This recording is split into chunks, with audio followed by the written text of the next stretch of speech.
Hello everyone, it's great to see you. And before we get started, I'd like to say that if you liked the video, please like the video. It means so much to me, I'd greatly appreciate it.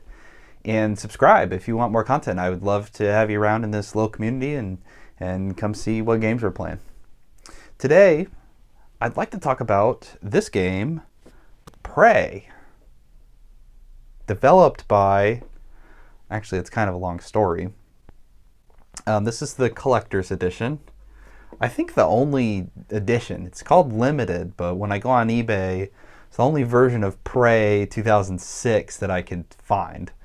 But this was executive produced by 3D Realms. It was originally a 3D Realms game. It was developed by Human Head Studios, and it was published by 2K Games.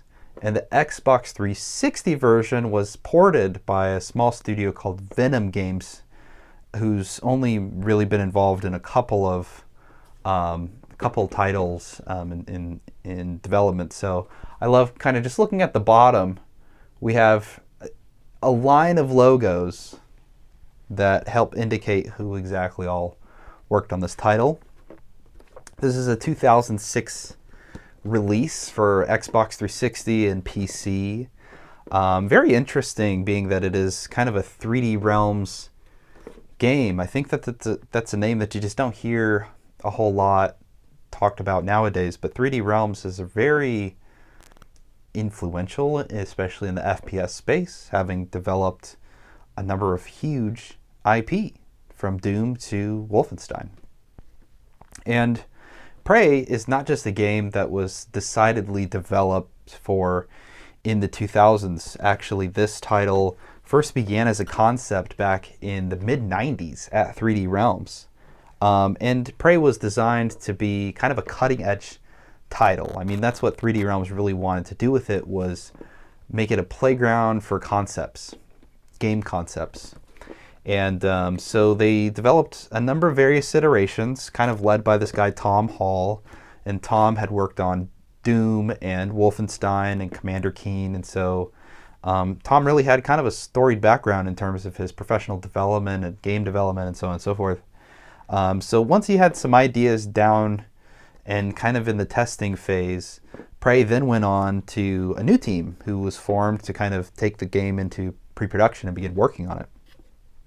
And they developed some ideas along the way. They kind of had a groundwork for who the character was going to be, what the story was going to be.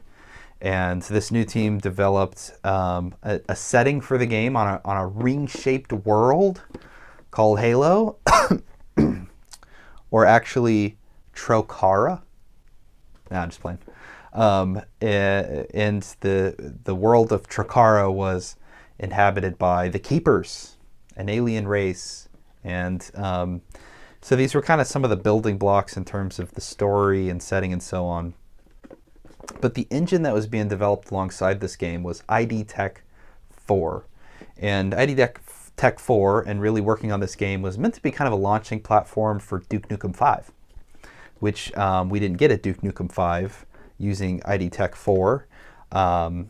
But yeah, the engine at the time was very powerful, very interesting, and capable of doing a lot of new things, like reconfiguring geometry in real time in a world, creating and connecting space within, say, a level using like portals and things of that nature. So they were doing a lot of interesting things with Prey as kind of the platform by which to work on it.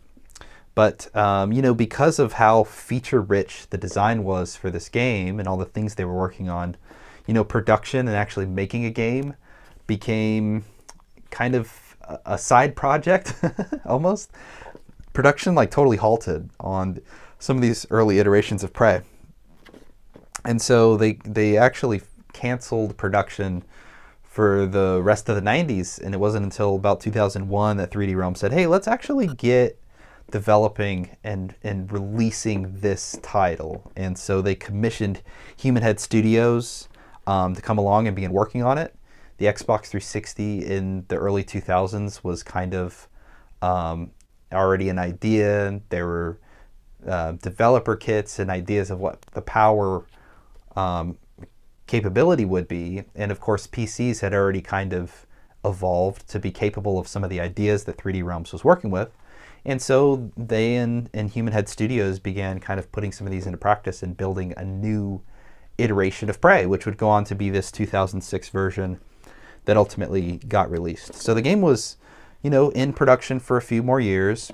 It was announced by 2K that it would get released, and that happened in mid-2005, and then here we got this version, Prey 2006, the limited collector's edition. The game went on to sell more than 1 million copies worldwide, so it was considered a success by the studios, and critically it was reviewed pretty good. I mean, a lot of critics said it's a pretty good game. And what goes on is kind of tragic for Human Head Studios. I think as a studio, they have an interesting track run. They made a series that they had for a while, a franchise called Rune, which I'm actually not too particularly familiar with.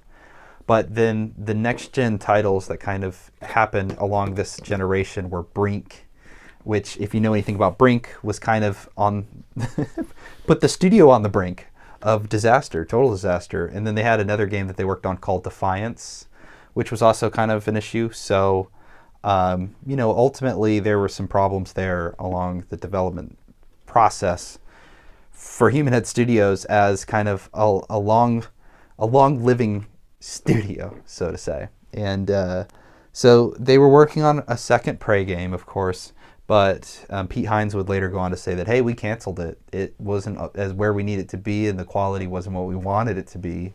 And so we just canceled it outright. And I kind of wonder if some of these other games that Human Head Studios had worked on and were not successful were part of the reason why.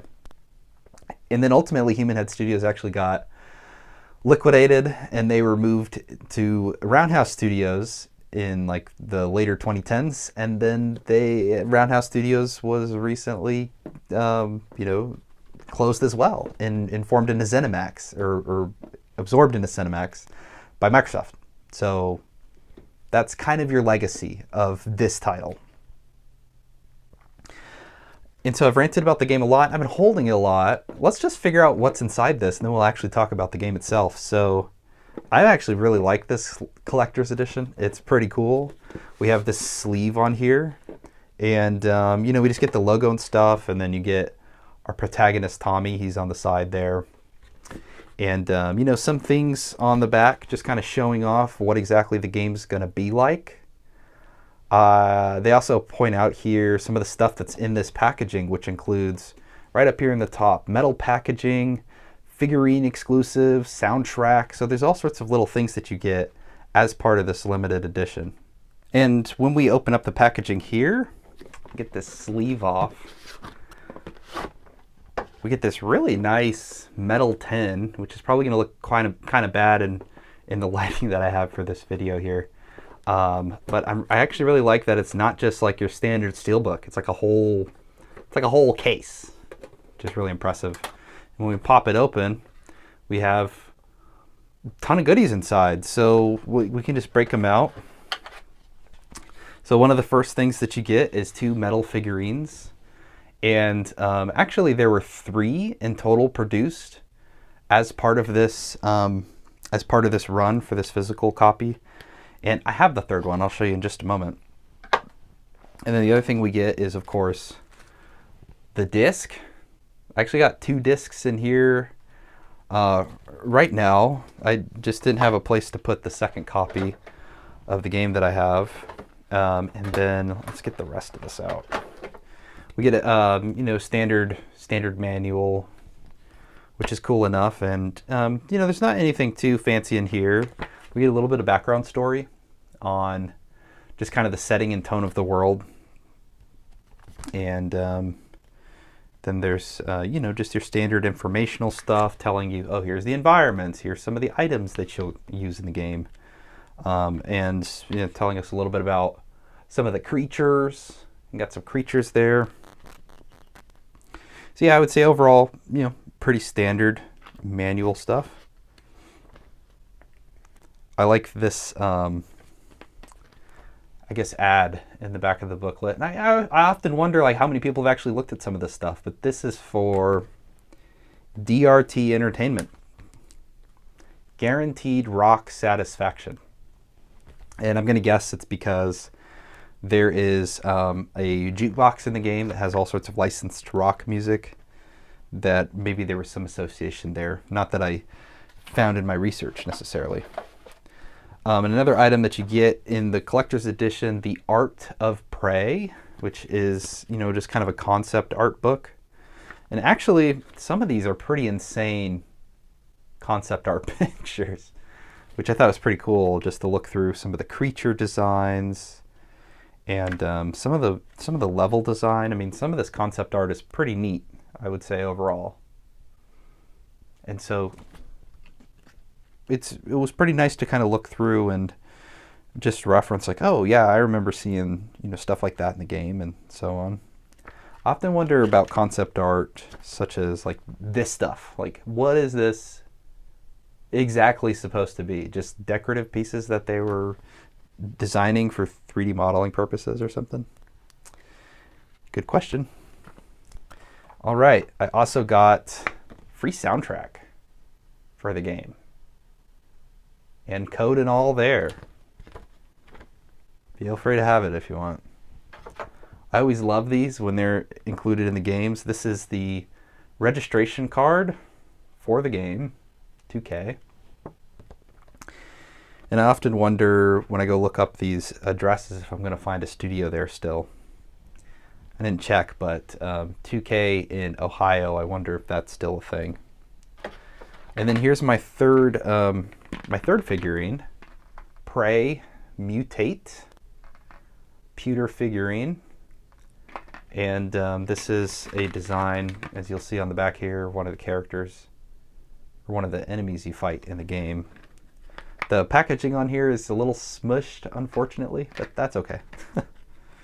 And this was sold separately. So I have it. I have the whole collection. You gotta catch them all, as they say, right? Alrighty, I'm just gonna put all this stuff back together. And while I'm doing that, you know, now that we've looked at the packaging and we've talked a little bit about the game and its history, I'll tell you a little bit about kind of the story around the game. So you play as this character named Domasi Tawori, I think. Anyways, people call him Tommy. And he's an ex-army soldier, which I think they used to just kind of explain his combat background. And this actually doesn't fit on my shelf where I'd usually put games. So I'm going to actually put this sideways, I guess, up with Sigmar right there. Here we go. Sideways is the best I can get it, I guess. Anyways, so Tommy is a ex-soldier for the army, and he's a Cherokee mechanic. Or he is Cherokee, and he's also a mechanic. And, you know, he lives on a reservation, and he frequents the local bar where his girlfriend Jen works. And just one night while they're at the bar, an alien invasion occurs, and everyone gets abducted. So that's not good.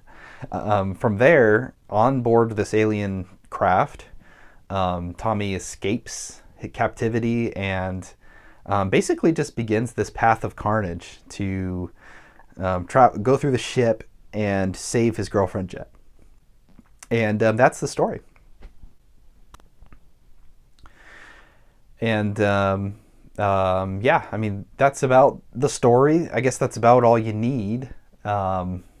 There's a couple story beats here or there throughout, but otherwise the game will just pace across 22 chapters as you work towards this ultimate goal of saving Jen. And actually there are a couple good like story twists that kind of threw me off once I had run through the game. And so I thought that was cool, but I would say overall the story is just kind of lacking here.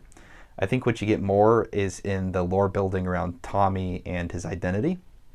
So Tommy is Cherokee, and there is some Cherokee spiritualism, Cherokee lore, and I thought it was an interesting intersection with the overall story setting, which is on an alien spacecraft and kind of this sci-fi, gory world, something in line with some of the other games developed around 3D Realms in this era, similarly Quake 4, Doom 3, so on and so forth. And so, yeah, I mean, from a story lens, you don't really need a strong story for a 7-hour game, but a good story is always nice. It's always a nice thing. And so while light, the background of learning about Tommy's character was still kind of interesting. And yeah, that's about all I have to really say about the story. The funny thing, I think, is when you get to the end of the game and you kind of get to see the bigger picture of what's going on, right before the title credits roll, there's this great subtitle that comes up that says, "Prey will continue." And looking back on that nearly 20 years later, and we didn't get Prey 2 in this timeline continuum, we got a whole different game. I just find that to be entertaining to think about. So, yeah, that's the story. I think from a gameplay lens, that's really where this game shines in its conceptual design. And so this is a first-person shooter game. As you can imagine, in a first-person shooter game, with an identity aligned with something like 3D Realms, other titles, you'll go through the paces and you'll pick up weapons as you go along. I actually really like the weapon design in this game. You'll start with a wrench, but then soon you get this crazy like beam rifle that can be used as an automatic gun or as a sniper. Then you get these little creatures and you can pull their legs off and they work like grenades. Actually really bad grenades because the AI is really good at getting out of the way of them. And then you'll get your standard fare of a shotgun, and you'll get this really cool elemental weapon which can shoot fireballs or frost and freeze enemies, or lightning bursts and tractor beam rays later on, and a grenade launcher. And so you kind of got this standard fare, but it's really in the design of the weapons. I can't even really describe them, but every one of those weapons is really cool in the way it functions and the way it feels.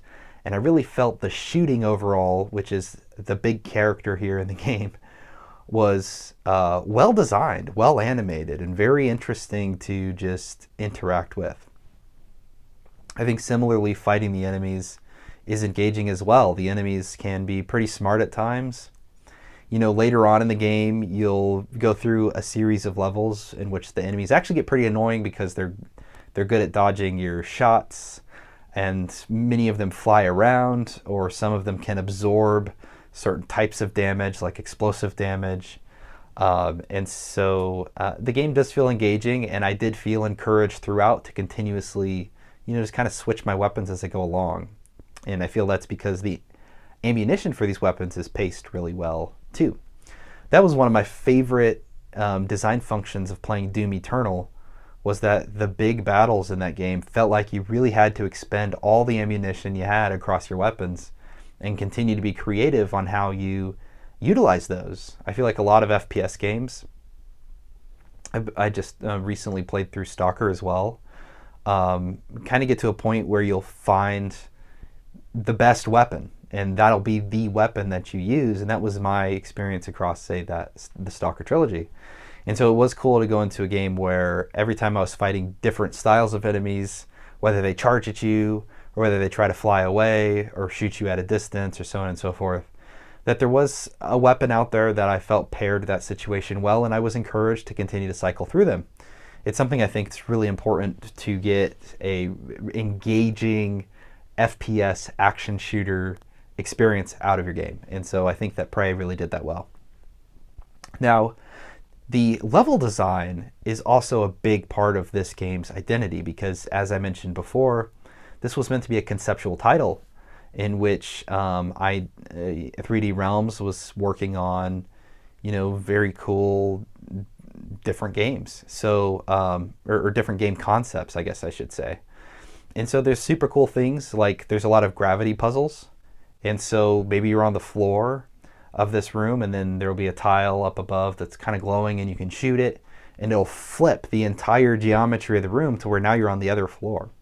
And so this can create interesting combat scenarios. It can set up some intriguing puzzle solving, mechanics and so on and so forth. And it's also something I don't think a game in the early 2000s was doing at the time. Another big thing that this game did was portals. Actually, I thought it was pretty crazy the first time I saw one of these because it was the first title outside of Portal itself where I saw a portal, and looking through it, I saw my character moving through the portal at the same time. And that was something that, for anybody who played Portal, especially the first time it came out, it was just cool to experience that for the first time. Another cool mechanic here is with Tommy's kind of Cherokee background, his character is capable of doing something called spirit walking. And this is a mechanic in which you can basically detach your spirit from the body, and then you can traverse the environment. And sometimes this will open up hidden caches of ammunition and things. Other times you can use it to traverse through, say, a force field barrier that will allow you to turn off the barrier, for instance, so you can continue on. And so they do a couple little interesting puzzle things with this as well. And there's other mechanics. There's like a flying mechanic. A lot of the later levels, you'll be flying around in like a little spaceship thing. And the spaceship itself maneuvers and feels a lot like the ships in Outer Wilds, which I thought was very interesting from just kind of like a maneuverability perspective, because when I played Outer Wilds, similarly, I hadn't played a game that kind of felt like that. And there's a lot of areas in these levels where there's these huge expanses of space for your character to traverse through. And there will be objects that have their own kind of gravity wells that pull you towards them. A lot of these like suspended asteroids, they're like in a force field, and there's puzzles or whatever around them. I really just want to share all this to say that when I was playing through this game, I was really impressed that in 2006, what these developers were doing. I mean, by today's standards, we look at some of those game design ideas and we say, yeah, we've seen that in a game. It's been done before, and I referenced a couple throughout this little rant of telling you about these mechanics. But in 2006, this wasn't a thing. And so that conceptually the developers were working through this, I thought was just really cool. And I'd actually like to know a little more about those other titles, Valve or Mobius, who I think is the developer behind Outer Wilds. Like, did they have any inspiration? And did they know these mechanics existed from these older games? I would just be curious to kind of get an understanding of that. They don't just stop there. There's some other stuff like when you die in the game, there is no game over per se. What happens is that you enter this spirit realm as your spirit, and you get the opportunity to shoot some ancestral guardians that will give you health or give you spirit energy so that you can continue on throughout the game. And so that kind of worked in one of two ways. It was nice because as a little mechanic, it gave you the opportunity to get some health back and kind of start right where you left off, where you died. But similarly, even for a game that I found to be challenging at times because of the enemy design and how really vulnerable Tommy is to damage, could begin to feel a little gimmicky and repetitive towards the ending parts of the game. And not only that, but also limited the fear factor of actually getting a game over, right? Because if I was in a challenging section of the game where I was really low on health, well, I always knew, okay, well, I'll just die and then I'll just heal myself back up and just continue going.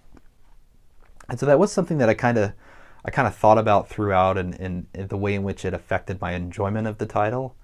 But nonetheless, I thought it was, again, an interesting and creative way in which the developers were just doing something different. And this game does so much different that I thought it was very engaging from a gameplay perspective. Now, I do have some opinions about the game, some critiques. I would say from a level design perspective, the levels are very interesting, but they kind of lack a sense of cohesion, in that from the starting point in which Tommy escapes captivity until the very end where you fight the final boss and you've like reached the top of the alien structure or whatever, having a sense of where you are or the progress you're making was really challenging, because a big part of the traversal throughout this game does leverage on using these portals. So you'll be in an area of the game and you'll go through and you'll work through hallways, or you'll fly a ship through this expanse and you'll get out and then you'll walk through the next door. And then oftentimes there will just be a portal there, and when you step through the portal, now you're in the new chapter, or you're in a new part of the ship or whatnot. But in terms of a sense of physical reality to this spaceship, I never felt that throughout the course of the game, and I couldn't say to myself, okay, we've made it to the top, and down there, so down there on the right, that's where we came from.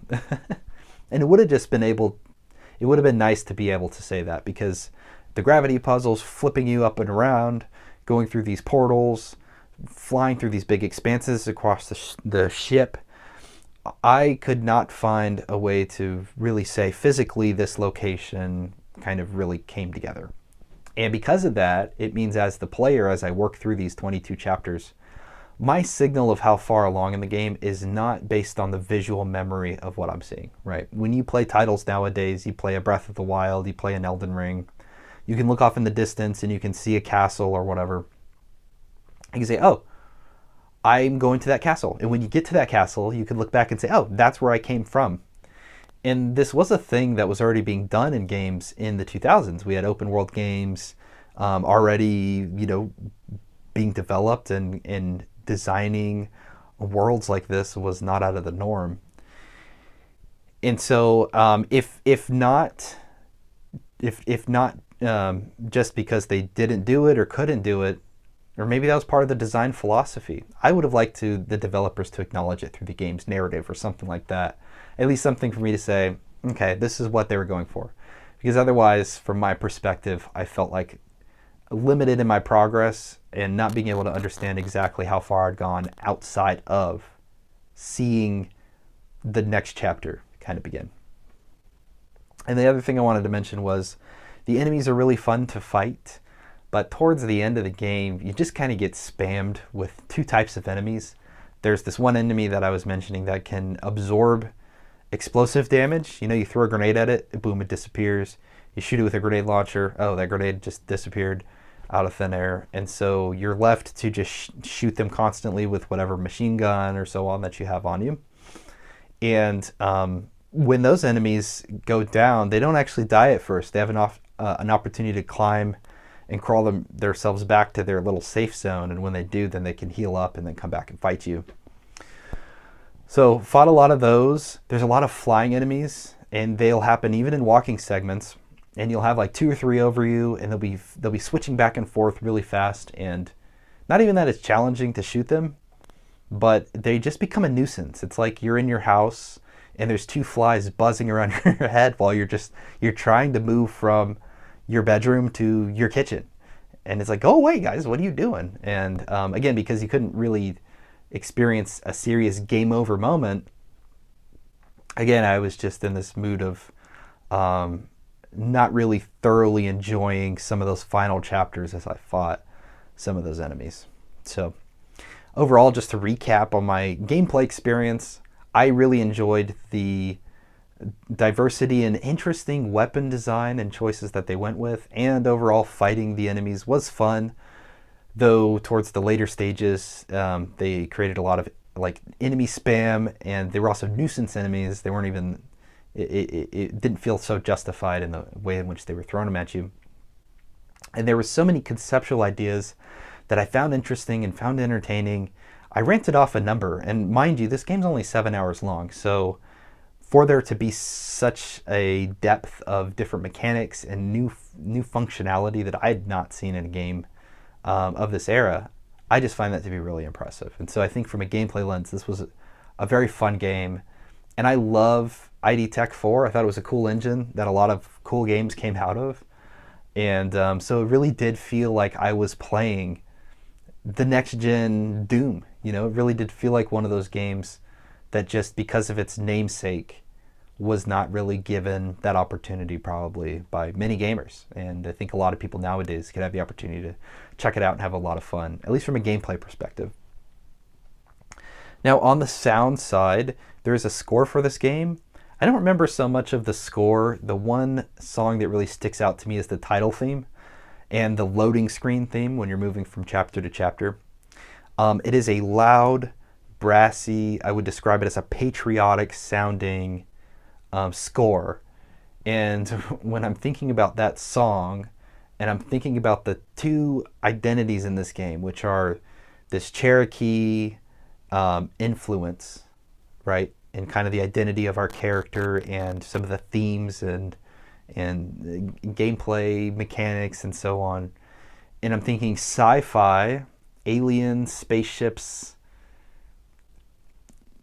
The music, it just didn't really work for me. It didn't really fit, which is okay. And it only plays in the title and in the loading screen, so I looked past it. But I just thought it was kind of funky. Weapons. There were actually some weapons in here that really did sound like they were packing a punch. I was telling you about this one where you can shoot kind of thunder bolts out of it almost, and when that weapon goes off, it sounds like that whole room in the spaceship that you're in just reverberated with a boom. Like I was really impressed by some of the sound design for the weapons.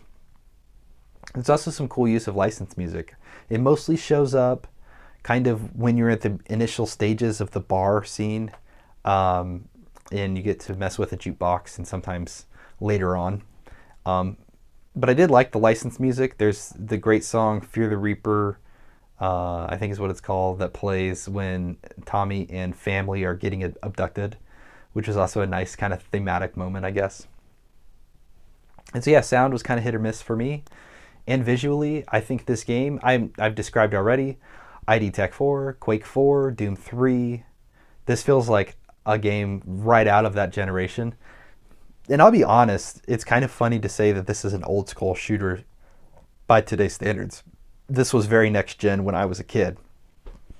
But I like this style of FPS. And so when I played this, I had a lot of fun with the game, but also just visually looking at and enjoying the game as well. I will say that though the game is interesting to look at because you're in this macabre, gory, alien craft with pipes and beams and crazy force fields and all sorts of very alien design to it. I was impressed by that, but it does lack a lot in diversity. I mean, what you see in those first few levels of corridor shooter type action, though, opens up a little bit to introduce you to bigger maps and so on and so forth in the later stages of the game, does lack some visual diversity overall. And so by the midpoint of the game, you're going to be kind of just bored at looking at all the things you're looking at, even though when you take a moment to really examine the details, you'll probably just say to yourself, wow, this is pretty insane looking overall. So was impressed, but again, it kind of overstayed its welcome, and for a 7-hour game to overstay its welcome visually, that's kind of challenging. And so Prey 2006, just to wrap up, story, that it's kind of a limited and light story.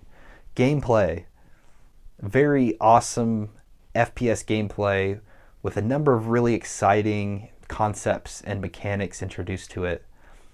And I didn't really say this about the concept and mechanics, but similarly, while they are introduced, they do kind of, they don't do a whole lot with them, right? Like you'll flip a room around and you'll flip the room just to go to the next room.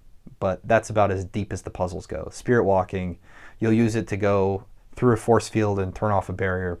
That's about as deep as most of the puzzles go.